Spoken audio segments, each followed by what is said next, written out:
नमस्कार के TV news में आपका स्वागत है। मैं हूं स्तुति और आइए एक नजर डालते हैं शहर की प्रमुख सुर्खियों पर। अधिवक्ता राजा आनंद ज्योति सिंह हत्याकांड में कांग्रेस प्रदेश अध्यक्ष अजय राय ने पुलिस की भूमिका को बताया संदिग्ध, परिजनों से मुलाकात कर बंधाया ढांढस।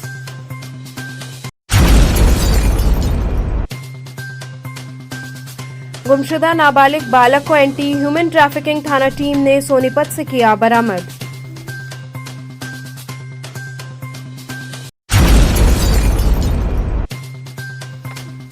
घुसपैठियों के खिलाफ ऑपरेशन टॉर्च शुरू, पुलिस ने व्यापक चेकिंग कर 500 लोगों को किया चिन्हित।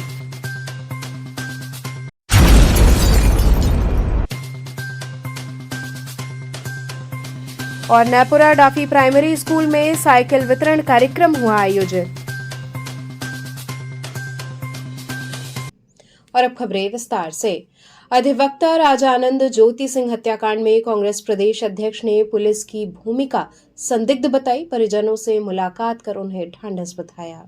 अधिवक्ता राजा आनंद ज्योति सिंह हत्याकांड में सियासी हलचल तेज हो गई है। आज कांग्रेस के प्रदेश अध्यक्ष अजय राय बर्थरा कला गांव पहुंचे, जहां उन्होंने परिजनों से मुलाकात कर संवेदना व्यक्त की। मुलाकात के दौरान मृतक की मां और पत्नी अजय राय को देखकर फफक पड़ी। पत्रकारों से बात करते हुए अजय राय ने पुलिस पर गंभीर आरोप लगाए। उन्होंने कहा, राजा आनंद ज्योति की हत्या में पुलिस की भूमिका संदिग्ध है, इसलिए पूरे प्रकरण की जांच हाईकोर्ट के सिटिंग जज से कराई जानी चाहिए। उन्होंने दावा किया कि मृतक साल 2024 से लगातार प्रार्थना पत्र देकर अपनी सुरक्षा और मामले की शिकायतें दर्ज कराते रहे, लेकिन पुलिस ने कोई कार्रवाई नहीं की। अजय राय ने आरोप लगाया कि अधिवक्ता को कफ सिरप कांड से जुड़े महत्वपूर्ण सुराग मिल गए थे, इसी कारण उसकी हत्या कर दी गई। अजय राय ने यह भी सवाल उठाया कि घटना के बाद लिए गए सैंपल को 30 तारीख को संग्रहित किया गया, लेकिन उसे लैब भेजने में 9 दिन की देरी क्यों हुई। उन्होंने इस देरी को संदिग्ध बताते हुए पुलिस प्रशासन पर लापरवाही का आरोप लगाया। कांग्रेस प्रदेश अध्यक्ष ने कहा, न्याय की इस लड़ाई में कांग्रेस परिवार के साथ खड़ी है, जरूरत पड़ी तो हम ये मामला सुप्रीम कोर्ट तक लेकर जाएंगे।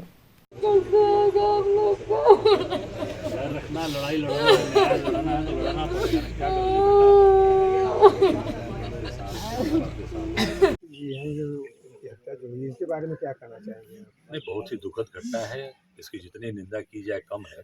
और प्रधानमंत्री के संसदीय क्षेत्र में इस तरह की घटनाएं हो रही हैं। मतलब एक अच्छा खासा परिवार उजड़ गया। देखिए, ये बच्चे छोटे छोटे नन्हे मुन्ने बच्चे, इनकी पत्नी है, कितनी एज होगी, इनकी माता जी हैं। आप सोच सकते हैं ये बेचारी इस उम्र में इनका सुहाग चला गया। आज क्या बीत रही इस परिवार के ऊपर। मैं आके यहाँ देखा, बहुत ही दुखी हूँ। और प्रधानमंत्री के संसदीय क्षेत्र में न्याय नहीं मिला। जो पूरे देश में अब डंका बजाने की बात कर रहे हैं, आज अपने ही संसदीय क्षेत्र में कानून व्यवस्था ध्वस्त है प्रधानमंत्री की। मैं ये मांग करता हूँ कि इनको, जो इसमें अपराधी जिनके नाम ये लोगों ने लिया है, उसमें उनके खिलाफ मुकदमा दर्ज हो 302 का हत्या का, और कार्रवाई होनी चाहिए। क्योंकि पूरे रैकेट, पूरी जो चीज़ें कफ सिरप की बात थी, वो राजा ज्योति आनंद जान गए थे। इस नाते इनको जहर देकर इनकी हत्या की गई। मुझे लगता है कि निश्चित इस पर कार्रवाई होनी चाहिए और न्यायिक जांच की मैं मांग करता हूं। इस पर सुप्रीम कोर्ट के, हाई कोर्ट के सिटिंग जज से इसकी जांच कराई जाए और तब इनको न्याय मिल पाए। क्योंकि पुलिस अगर इसमें जांच करेगी तो पुलिस ही सारी भूमिका में संदिग्ध है। और 30 तारीख को की बिसरा मिलता है और 9 तारीख को प्रयोगशाला में भेजा जा रहा है। ये 8-9 दिन तक वो बिसरा अपने पास रखे रह गए। मैंने भी पेपर देखा है। मुझे लगता है कि इसमें पूरी तरीके से ये सरकार और प्रशासन के लोग इसमें शामिल हैं। और मैं इतना ही कहना चाहूँगा कि जो भाजपा सरकार बड़ी बड़ी बात बोल रही है, ये दुखद घटना है। इसमें तत्काल प्रभावी कार्रवाई करें और 302 का मुकदमा दर्ज हो, उनके खिलाफ कार्रवाई। सर, ये योगी जी कह रहे हैं बार बार कि जो है हम अपराधियों पर जो शिकंजा कसते हैं, इसके बारे में सर क्या कहेंगे? अरे अब देखिए, कौन से अपराधियों पर शिकंजा कसा गया। ये सालों पुराना मामला है। राजा ज्योति आनंद का मामला सालों पुराना। इनका पूरा परिवार, इनके परिवारों से मेरी बात हुई, दौड़ते दौड़ते थक गए ये लोग और न्याय नहीं मिला। तो आज हम सब लोगों को जानकारी पहले थी। आज मुझे निश्चित तौर से आज हम सब लोग यहाँ आए। मैं अब इतना कहना चाहूँगा, कांग्रेस पार्टी इनके साथ खड़ी है। एक एक कार्यकर्ता हमारा इनके साथ खड़ा रहेगा और इनको न्याय दिलाने में हम आगे बढ़कर काम करेंगे। सर, अभी जो है ये अभी कुछ दिन पहले जो है ये सेक्स रैकेट का जो खुलासा हुआ था, जो है इसमें भाजपा के कुछ नेताओं का जो शामिल होने का शंका जताई गई, इसमें क्या कहना देखिए, चाहिए? भारतीय जनता पार्टी के नेता सब ज़्यादातर, आप देखिए, जितने भी गलत काम हो रहे हैं, चाहे वो स्पा सेंटर हो, चाहे वो सेक्स रैकेट हो, चाहे वो कप सिरप हो, किसके नाम आ रहे हैं आप देखिए उठाकर। दिन प्रतिकाल गिरफ्तारियां हुई हैं, उसमें देखिए कौन लोग शामिल हैं। पूरे भाजपा जिनकी जिनकी फोटोज मुख्यमंत्री के साथ हैं, जिनकी फोटोज प्रधानमंत्री के स्वागत में वो लोग खड़े हैं, ये लोग उनके साथ हैं। सोचिए, और वो लोग आज सिर्फ के कप सिरप में पकड़ा रहे हैं, जहरीली कप सिरप में, सेक्स रैकेट में है। ये पूरी तरीके से भाजपा के लोग सर जो संरक्षण दे के गलत लोगों को अपने साथ जोड़े। सर जो कप सिरप के मामले में कुछ लोगों का नाम आ रहा है जो भाजपा के हिंदू वानी के आ रहे हैं, क्या उन पर कार्रवाई होगी सर? सब इसमें सारे बड़े बड़े लोग हैं। इसमें मुख्यमंत्री जी से मैं कहूँगा कि इसमें तत्काल न्यायिक जांच SIT से कुछ नहीं होने वाला, क्योंकि इसमें पुलिस के बड़े बड़े अधिकारी मिले हैं। पुलिस के बड़े अधिकारी जिनको जांच मिली है वो भी उस पूरे शरणदाताओं में हैं, उनको संरक्षण दे रहे हैं, मेरी जानकारी में है। इसमें माननीय उच्च न्यायालय के न्यायाधीश, सिटिंग न्यायाधीश से इस पूरे कप सिरप की और राजा ज्योति आनंद की घटना की पूरी जांच कराई जाएगी। निश्चित तौर से न्यायपालिका पर सबको भरोसा है और दूध का दूध पानी का पानी होगा। सर बर्थना कला में आप आए हुए हैं, पीड़ित परिवार को सर ये कांग्रेस के द्वारा क्या सहयोग दी जाएगी? सहयोग आज हम सब लोग पूरी गुमशुदा नाबालिग बालक को एंटी ह्यूमन ट्रैफिकिंग थाना टीम ने सोनीपत से बरामद किया। कमिश्नरेट वाराणसी के एंटी ह्यूमन ट्रैफिकिंग थाना टीम ने 1 वर्ष 7 माह से लापता नाबालिग बालक रुद्र प्रताप सिंह को हरियाणा के सोनीपत से सकुशल बरामद कर बड़ी सफलता हासिल की है। बालक की गुमशुदा होने की जानकारी 4 अप्रैल 2024 को वादी द्वारा थाना भेलूपुर में दी गई थी, जिसके आधार पर धारा 363 IPC के तहत मुकदमा पंजीकृत हुआ, लेकिन लंबे समय तक कोई सुराग न मिलने पर विवेचना पुलिस उपायुक्त अपराध के आदेश पर थाना AHT को स्थानांतरित की गई। प्रभारी निरीक्षक सत्यप्रकाश के नेतृत्व में AHT टीम ने लगभग 5 माह तक किए गए तकनीकी विश्लेषण और मानवीय सूचना के आधार पर बालक की लोकेशन सोनीपत में चिन्हित की और तत्परता दिखाते हुए उसे सकुशल बरामद कर बाल कल्याण समिति वाराणसी के समक्ष प्रस्तुत किया। बरामद बालक, जो बलिया जिले के ग्राम चौरा का निवासी है, का बयान दर्ज करते हुए आगे की विधिक कार्रवाई की जा रही है। देखिए, सन 2024 में, अप्रैल 2024 में एक मुकदमा पंजीकृत होता है भेलूपुर थाने में, जो एक लड़का है रुद्र प्रताप सिंह का नाम श्री मनोज कुमार सिंह। वो BHU में KB में अध्ययन करता था, कक्षा 8 में। तो लड़का वो अचानक से गायब हो जाता है। इस बारे में भेलूपुर थाने में 130/24 पंजीकृत होता है तथा विवेचना कुछ टाइम बाद क्राइम ब्रांच में ट्रांसफर होती है। अब जो है एक सराहनीय कार्य हुआ है कि आज हमारी जो टीम है AHT की टीम, वो उस बच्चे को बरामद करके लाई है सोनीपत हरियाणा से। अब इस संबंध में पूरी उससे पूछताछ होने के बाद ये पता लगा कि जो लड़का है रुद्र प्रताप सिंह, वो काफ़ी इन्फ्लुएंस था गौ सेवा से। तो एक्चुअली वो जो पढ़ने के साथ साथ अपना कुछ टाइम गौ सेवा में बिताता था। जगह जगह जहाँ भी गायों की सेवा की जाती वहाँ जाता था, और फिर इससे इन्फ्लुएंस होके इंस्टाग्राम पे वीडियो देखते हुए कि यहाँ पे ऐसी चीज़ें होती हैं, तो वो स्वयं वहाँ पे गया सोनीपत में। सोनीपत में वो मतलब एक गौ सेवा केंद्र से दूसरे गौ सेवा केंद्र पे होते हुए फिर वहाँ से जब हमको पता लगा कि ऐसे ऐसे ये लड़का गया हुआ है, तो उसका इंस्टाग्राम के थ्रू डिटेल विटेल निकाला गया, नंबर लेके। फिर उसकी लोकेशन मिली तो उसको ट्रैक करके आज उसको हम लोग लाए हैं यहाँ AHT थाने में। तो ये बहुत सराहनीय कार्य हुआ है। उसके पिताजी हैं मनोज जी, उनसे बात कर सकते हैं, और बहुत खुश हैं कि मतलब 1.5 साल बाद उनका बच्चा बरामद हुआ है आज। हमारा लड़का केंद्रीय विद्यालय BHU में पढ़ता था। 2 अप्रैल 2024 को वो चला गया था। हम भेलूपुर थाने में मुकदमा लिखवाए थे। वहाँ हम बहुत कई बार आए गए, हमारा कोई सोल्यूशन नहीं मिला। फिर यहाँ आए थे, हमारा मुकदमा यहाँ हमारा मुकदमा क्राइम ब्रांच में आया था। तो यहाँ भी हम 2-3 बार आए, लेकिन हमको कोई सफलता नहीं मिली।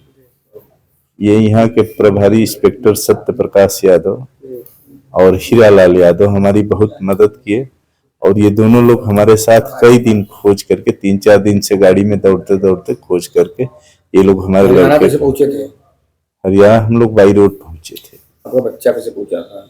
हमारा बच्चा सर अब इंस्टाग्राम के माध्यम से इन्हीं लोगों से पता चला कि हमारा बच्चा पहुंचा है।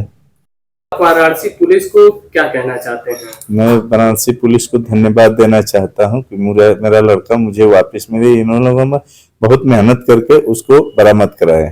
ऐसे ही और माता पिता को आप क्या संदेश देना चाहते हैं? देना चाहेंगे कि पुलिस बड़ा सक्रिय है और बड़ी मेहनत और लगन से काम कर रही है। आपके यहाँ पे इस विभाग के कौन कौन से लोगों ने आपकी सबसे अधिक मदद की? यहाँ के प्रभारी इंस्पेक्टर सत्य प्रकाश यादव और हीरालाल यादव ने हमारी बहुत मदद की है।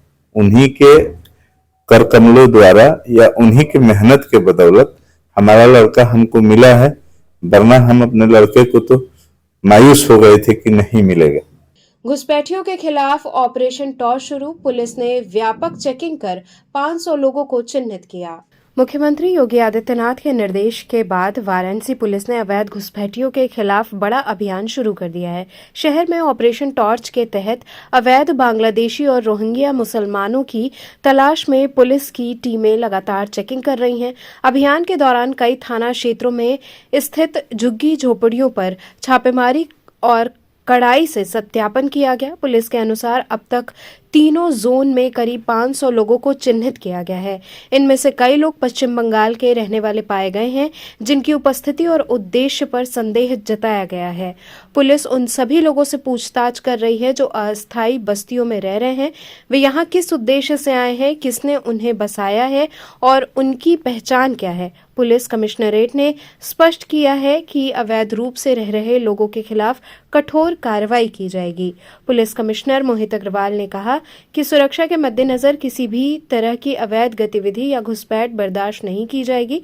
अभियान आगे भी जारी रहेगा और हर संदिग्ध व्यक्ति की पहचान की जाएगी। देखिए, यहाँ पर जो लोग संदिग्ध रूप से बांग्लादेश से आए हुए हैं या रोहिंग्या हैं, जो उनका चेकिंग का सघन अभियान चल रहा है और हम लोग ऐसे लोगों को आइडेंटिफाई कर रहे हैं जो अपने को क्लेम करते हैं असम से आए हुए हैं या बंगाल से आए हुए हैं, लेकिन उनके पास कोई प्रॉपर डॉक्यूमेंट नहीं है। ऐसे हम लोगों ने अभी तक लगभग 500 संदिग्ध लोगों को चिन्हित किया है और ये कार्रवाई लगातार अभी चल रही है। जब ये कंफर्म हो जाएगा कि इनके जो कागजात उन्होंने दिखाए हैं ये एकदम फर्जी हैं, इनको 1 हफ्ते का और समय दिया गया है कि अपने कागजातों को, अपनी बर्थ को, अपनी सिटीजनशिप को प्रूव करने का। हमारी टीम भी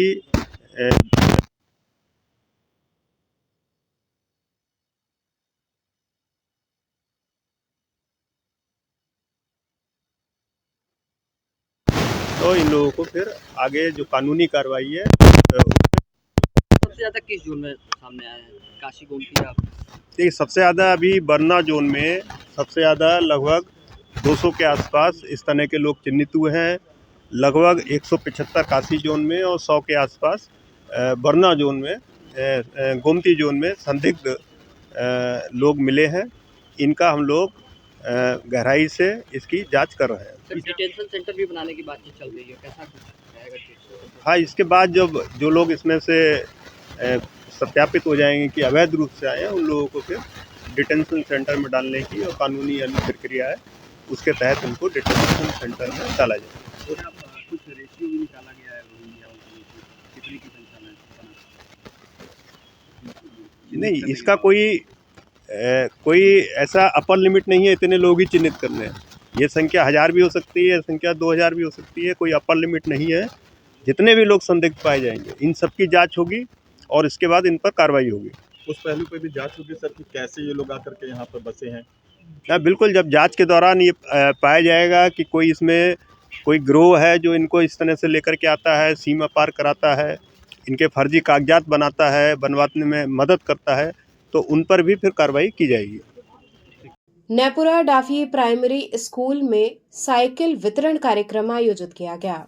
राष्ट्रीय राजमार्ग प्राधिकरण और Varanasi Aurangabad NH2 tollway private limited ने शिक्षा को बढ़ावा देने की दिशा में सराहनीय पहल करते हुए नैपुरा डाफी के प्राइमरी स्कूल में एक साइकिल वितरण कार्यक्रम आयोजित किया। कार्यक्रम के मुख्य अतिथि मंडलायुक्त एस राजलिंगम रहे। कार्यक्रम में composite school Sundarpur, primary school Naipura Dafi और कंपोजिट स्कूल नवीन की कुल 40 जरूरतमंद व योग्य छात्राओं को साइकिल प्रदान की गई। इस पहल का उद्देश्य छात्राओं को स्कूल आने जाने में होने वाली दूरी व परिवहन संबंधी कठिनाइयों को दूर करना है ताकि वे बिना किसी बाधा के अपनी शिक्षा जारी रख सकें। VAH रोडीज की परियोजना आधारित सहायक कंपनी है, जबकि रोडीज मैड्रिड स्थित एक बहुराष्ट्रीय कंपनी है जो वैश्विक इंफ्रास्ट्रक्चर, निवेश और प्रबंधन में अग्रणी मानी जाती है। अधिकारियों ने कहा कि लड़कियों की शिक्षा को सशक्त बनाने और उन्हें सुरक्षित, सुगम आवागमन उपलब्ध कराने के लिए ऐसी पहल भविष्य में भी जारी रहेगी। संभाल के लेके जाओ है। क्लास में हो? शुरू में चला लोगी। क्या नाम है आपका?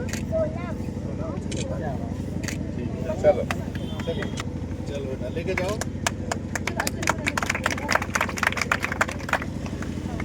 नवीन शिवनालिकी देविका सौम्या सीता। रोडीज के और वाराणसी औरंगाबाद हाईवे के जो CSR के तहत आज यहाँ पर NHAI के नेतृत्व में हम लोगों ने 40 बच्चों को जो पढ़ाई में और बाकी एक्टिविटीज़ में काफ़ी अच्छा कर रहे हैं या श्रेष्ठ हो रहे हैं, उनको साइकिल दिया है। और साइकिल देने का रीज़न ये है, महत्व ये है कि वो जब स्कूल आए जाए तो उनको कहीं पर भी किसी तरह की रुकावट ना हो, आने जाने में रुकावट ना हो। उनको प्रोत्साहित करने के लिए, उनकी एक्सेसिबिलिटी को बढ़ाने के लिए, उनका कॉन्फिडेंस बढ़ाने के लिए आज हम लोगों ने ये साइकिल बच्चों को दिया है।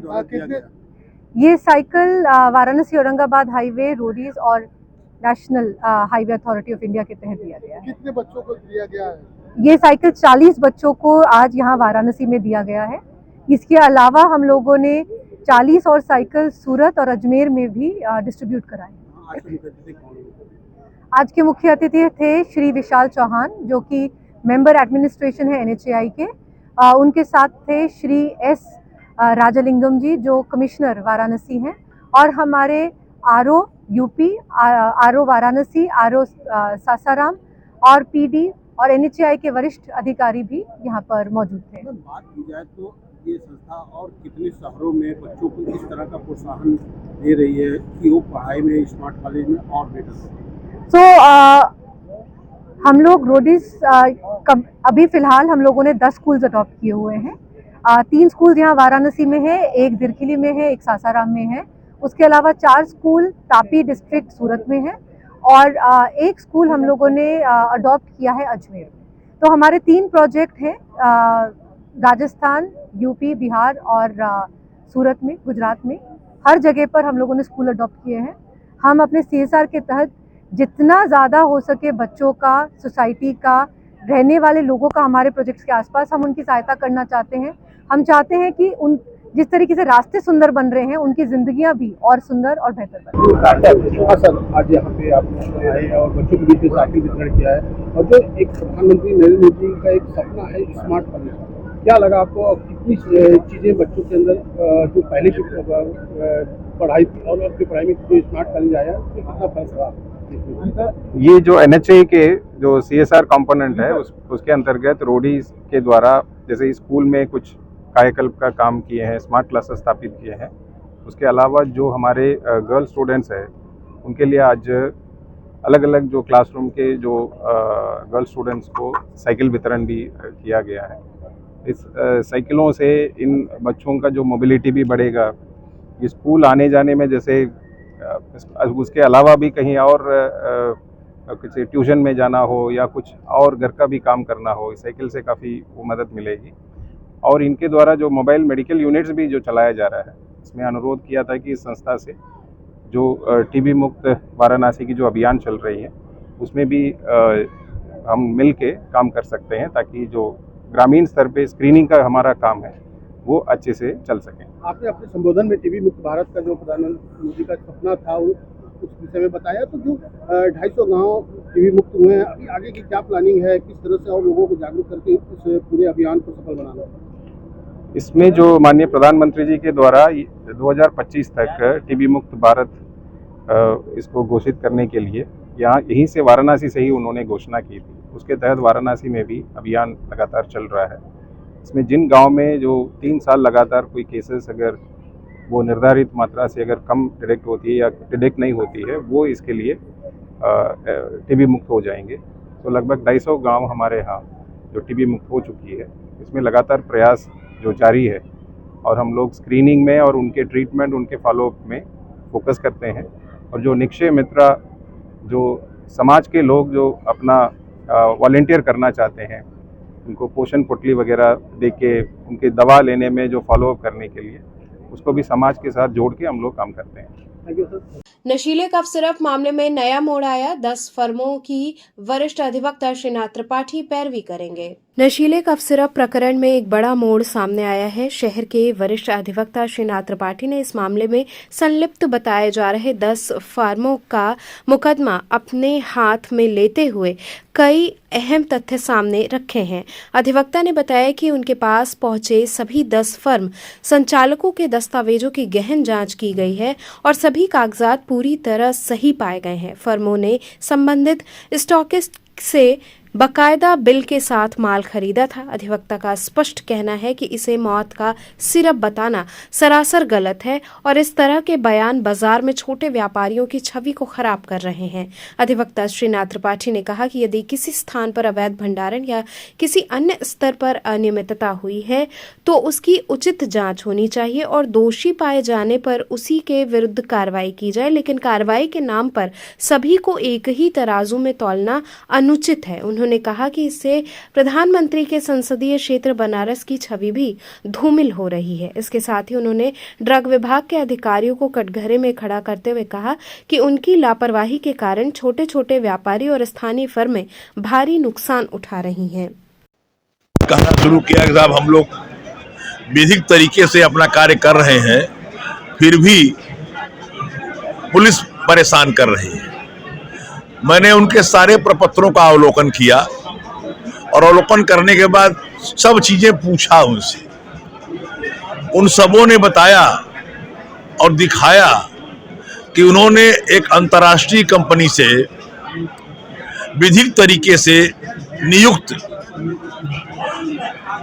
स्टॉकिस्ट से, जो होलसेलर थे, उन्होंने विधिक तरीके से दवाएं प्राप्त की और वो दवा न तो एनडीपीएस एक्ट में प्रतिबंधित है, न किसी औषधि मंत्रालय से प्रतिबंधित है, न भारत सरकार या राज्य सरकार ने प्रतिबंधित किया है, न उस दवाओं में कोई मानक की कमी है।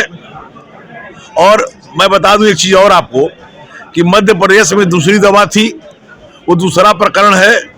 बिला वजह इसको मीडिया ने बनारस की वाली दवा से जोड़ दिया। ऐसी स्थिति में जब मैंने सारे कागजातों का अवलोकन किया तो मेरा उत्तर प्रदेश सरकार से यही कहना है, मेरा निवेदन है कि कृपया काशी को बदनाम न करें। काशी का सम्मान है और दवाओं से लोगों का विश्वास न उठावें। अगर आप रासायनिक परीक्षण में ये पाते हैं कि मानक से अधिक कोडिन उसमें है तो आरोपित करें। अगर ये पाते हैं कि उनकी लाइसेंस वैध नहीं है तो दंडित करें। अगर ये पाते हैं कि जो सुनिश्चित स्थान पर उनके पास दुकानें नहीं है तो गलत है। लेकिन सबकी जांच करके आप ये घोषणा करें कि सारी जांच के बाद ही विधिक कार्रवाई होगी। देखिए, अफरा तफरी का माहौल है, जनता भाग रही है, व्यापारी रात में घर में नहीं है इस जाड़े में, तो ये स्पष्ट करें और ये कहें कि जब तक पूरी जांच नहीं हो जाएगी तब तक कोई गिरफ्तारी नहीं होगी, कोई छापेमारी नहीं होगी। इस तरह से बनारस को बदनाम करना और बनारस की जनता को तबाही में डालना ये ठीक नहीं है। प्रधानमंत्री का क्षेत्र है, मुख्यमंत्री महोदय बराबर आते रहते हैं। कल मैंने एक खाद्य मंत्रालय और औषधि मंत्रालय का एक वक्तव्य देखा जो इसी तरह से जुड़ा हुआ है मिला। लेकिन इस पर अभी प्रशासन को और शासन को ये घोषणा करना बाकी है कि पूरी जांच के बाद ही गिरफ्तारी होगी और छापेमारी होगी। मेरी यही मांग है व्यापारियों की तरफ से, कृपा करके ये घोषणा शासन करे इस जांच के बगैर कोई गिरफ्तारी और छापेमारी नहीं होगी। जांच में जो गलत पाए जाएंगे उनके खिलाफ आरोप पत्र प्रस्तुत किया जाएगा, उनके खिलाफ कार्रवाई की जाएगी। जो सूचना है, ई-वे बिल के द्वारा सारा परिवहन हुआ है। सारे परिवहन में जो ट्रकें इन्वॉल्व हैं, जो साधन इन्वॉल्व हैं, उनका नाम है। ऑनलाइन पेमेंट है। ई-वे बिल में सब कुछ लिखा हुआ है। वो ट्रकें जहां से पास हुई हैं सब जगह एंट्री है, टोल पर एंट्री है, माल कितना है ये भी एंट्री है, डॉक्यूमेंट में एंट्री है। किसी में अगर कोई फर्क पाइए तो स्पष्ट बताइए। दो आदमी को खड़ा करके आप जबानी तौर पर ये बताने की बात नहीं है, ये डॉक्यूमेंट की और डॉक्यूमेंट्री एविडेंस की बात है। डॉक्यूमेंट्री एविडेंस को ओरल एविडेंस से नहीं काटा जा सकता और आप किसी के खिलाफ प्रिजम्पशन नहीं कर सकते। अगर वो दस्तावेज दे रहा है, ई-वे बिल दे रहा है, ऑनलाइन पेमेंट दे रहा है, तो देने वाला एक बोतल ज्यादा क्यों देगा और लेने वाला एक बोतल कम क्यों लेगा? ये बातें समझ के परे हैं। और अगर कहीं है तो जांच के बाद चार्जशीट के स्तर पर कार्रवाई होनी चाहिए।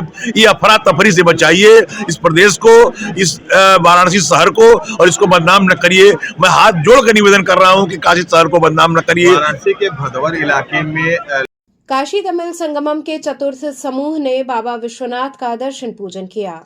काशी तमिल संगमम के चतुर्थ समूह ने श्री काशी विश्वनाथ मंदिर में पहुंचकर विधिवत दर्शन पूजन किया। आगमन पर मंदिर के शास्त्रियों ने पुष्प वर्षा, डमरूवादन और वेद ध्वनि के साथ अतिथियों का पारंपरिक स्वागत किया। इस दौरान पूरा परिसर हर हर महादेव और वडक्कम काशी के उद्घोष से गूंज उठा। दर्शन के बाद मंदिर प्रशासन ने सभी आगंतुकों को काशी विश्वनाथ धाम के भव्य कॉरिडोर का विस्तृत भ्रमण करवाया। अतिथियों ने धाम की ऐतिहासिक विरासत, स्थापत्य कला, आधुनिक सुविधाओं और बढ़ती श्रद्धाधारा के बारे में जानकारी प्राप्त की।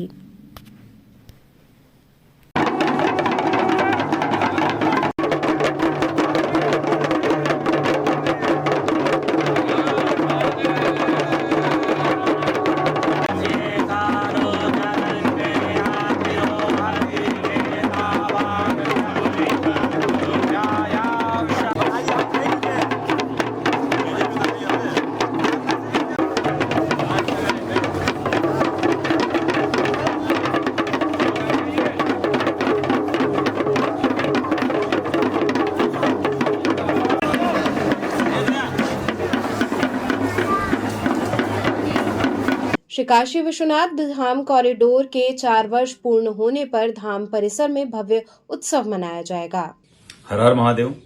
श्री काशी विश्वनाथ धाम के स्थापना के जो हमारा नवीन परिसर है उसकी स्थापना के 4 वर्ष दिनांक 13 दिसंबर 2025 को जो ग्रेगोरियन कैलेंडर है उसके अनुसार और भारतीय तिथि के अनुसार जो कि मार्ग शीर्ष माह के 10वीं तिथि को यह प्रारंभ किया गया था, तो उसके अनुसार 14 दिसंबर को यह तिथि पड़ेगी।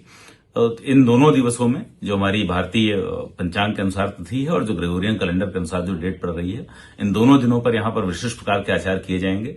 दिनांक 14 दिसंबर 2025 पर मुख्य रूप से जो शास्त्रीय आयोजन है, शास्त्रोक्त आयोजन उनको संपादित किया जाएगा। उससे पहले दिनांक 12 तारीख से पूरे धाम की सज्जा रहेगी जो 15 तारीख तक जाएगी और 13 तारीख को सायंकाल जो हमारे स्थापना दिवस की पूर्व संध्या रहेगी और ग्रेगोरियन कैलेंडर के अनुसार स्थापना दिवस की तिथि होगी, उस दिन सांस्कृतिक कार्यक्रम धाम परिसर में चौक में आयोजित किए जाएंगे। इन 4 वर्षों में धाम में बहुत से परिवर्तन हुए हैं, बहुत से प्रयोग हुए हैं, जिनके आधार पर जो हमारे श्रद्धालुओं की संख्या रही है वह भी बहुत विशिष्ट रही है। 26 करोड़ से अधिक श्रद्धालु अभी तक आ चुके हैं और जो तिथि रहेगी उसमें मुझे लगता है उस समय तक 26.5 करोड़ की संख्या पूरी हो जाएगी। और इन 26 करोड़ श्रद्धालुओं के आगमन को यहाँ पूरी तरह से बहुत स्मरणीय बनाया गया है।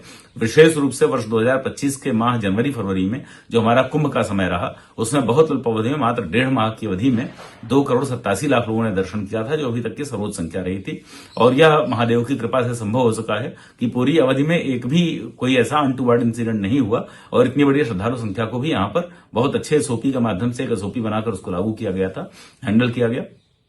अभी जो और धाम में पिछले 1 वर्ष के भीतर 2 वर्ष के भीतर वर्ष 2024 के बाद से भी विशिष्ट नवाचार किए गए हैं, जिनके अंतर्गत सांसद संस्कृत प्रतियोगिता का आयोजन किया जाना, संस्कृत विद्यालय के बच्चों को भोजन, वस्त्र, पुस्तकें इत्यादि उपलब्ध कराया जाना, अन्य कई प्रकार के नवाचार हैं जैसे मथुरा के बीच में, काशी के बीच में, अयोध्या के बीच में, रामेश्वरम और काशी के बीच में तीर्थ स्थलों के बीच परस्पर संबंध स्थापित किए गए हैं। पूरे सनातन एकता का एक सूत्र यहाँ से प्रतिपादित करने का, कनेक्ट करने का प्रयास किया जा रहा है। इसके अतिरिक्त जो हमारे यहाँ श्रद्धालु आते हैं उनके लिए, वृद्धजनों के लिए, निःशक्तजनों के लिए, बच्चों के लिए विशेष सुविधाएं प्रारंभ की गई हैं। काशी वासियों के लिए अलग द्वार की सुविधा प्रारंभ की गई है। जितने सांस्कृतिक, जितने हमारे शास्त्रीय पर्व होते हैं, जितने सनातन पर्व होते हैं, उन सभी पर सांस्कृतिक कार्यक्रमों की श्रृंखला, शास्त्रोक्त नवाचार की श्रृंखला, शास्त्रोक्त पूजन पाठ की श्रृंखला यह भी प्रारंभ की गई है। यहाँ पर धाम में बाहर से आने वाले लोग जो विशेष पूजा अथवा विशिष्ट अनुष्ठान संपर्क करना चाहते हैं, उनके लिए भी विशेष सुविधाएं विशेष अवसरों के लिए उपलब्ध कराई जा रही हैं। जिससे जो हमने अपना एसओपी तैयार किया है, जिसके माध्यम से अन्य जो हमारा धार्मिक संस्थान है, अन्य धार्मिक संस्थाएं हैं, वहां भी बड़े मंदिरों के प्रबंधन के लिए भी एक हमने एसओपी और मॉडल तैयार किया है, जिससे अन्य स्थानों पर रेप्लिकेट किया सकता है। तो काशी विश्वनाथ विशिष्ट क्षेत्र विकास परिषद के माध्यम से यह प्रस्ताव भी पारित किया गया है कि अन्य कोई धार्मिक संस्था यदि भगवान श्री विश्वनाथ के इस धाम की आधार पर उसी प्रक्रिया का पालन करते हुए अपने यहाँ भी विशेष सुविधाएं प्रारंभ करना चाहे, तो हम उनको कंसल्टेंसी सर्विसेज अथवा एजुकेशन सर्विसेज भी प्रोवाइड करने के लिए एक कार्यदायी संस्था के रूप में हमने अपने बोर्ड से रिजोल्यूशन पास करके उसको अधिकृत किया है। हमें पूरा विश्वास है, मंदिर न्यास के प्रबंधन को पूरा विश्वास है, श्री काशी विश्वनाथ मंदिर न्यास के द्वारा उपलब्ध कराई जाने वाली जो सुविधाएं हैं, जो यहाँ किया जा रहा प्रबंधन है। हालांकि मानवीय प्रबंधन में कुछ ना कुछ त्रुटि होना बहुत स्वाभाविक है, होती है, परंतु उसको लगातार हम लोग इम्प्रूव करने का प्रयास कर रहे हैं और प्रयास यह है कि सर्वोत्कृष्ट लेवल पर किया जा सके, अन्य स्थानों पर इसको रेप्लिकेट कर सकें, जिससे सभी सनातन श्रद्धालुओं को सर्वश्रेष्ठ सुविधाएं सभी स्थानों पर सर्वसुलभ हो सकें। इसके लिए न्यास प्रयत्नशील है और 4 वर्ष पूर्ण होने पर न्यास की तरफ से सभी श्रद्धालुओं को, भगवान विश्वनाथ के भक्तों को बहुत बहुत शुभकामनाएं। हर हर महादेव, श्री काशी विश्वनाथ हो विजयतेतराम। तो चलते चलते पुनः एक नजर डालते हैं शहर की प्रमुख सुर्खियों पर। अधिवक्ता राजा आनंद ज्योति सिंह हत्याकांड में कांग्रेस प्रदेश अध्यक्ष अजय राय ने पुलिस की भूमिका को बताया संदिग्ध, परिजनों से मुलाकात कर बंधाया ढांढस।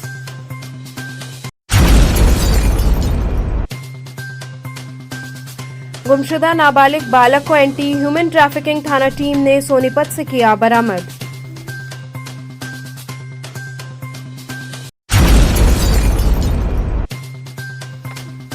घुसपैठियों के खिलाफ ऑपरेशन टॉर्च शुरू, पुलिस ने व्यापक चेकिंग कर 500 लोगों को किया चिन्हित।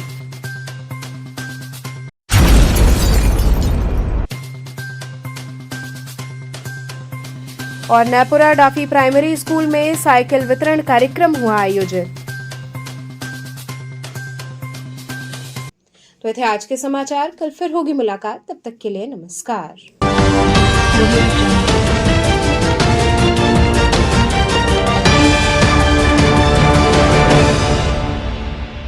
खबरों से जुड़े रहने के लिए हमारे चैनल KTV वाराणसी को सब्सक्राइब करें और लेटेस्ट अपडेट्स के लिए बेल आइकन को प्रेस करें।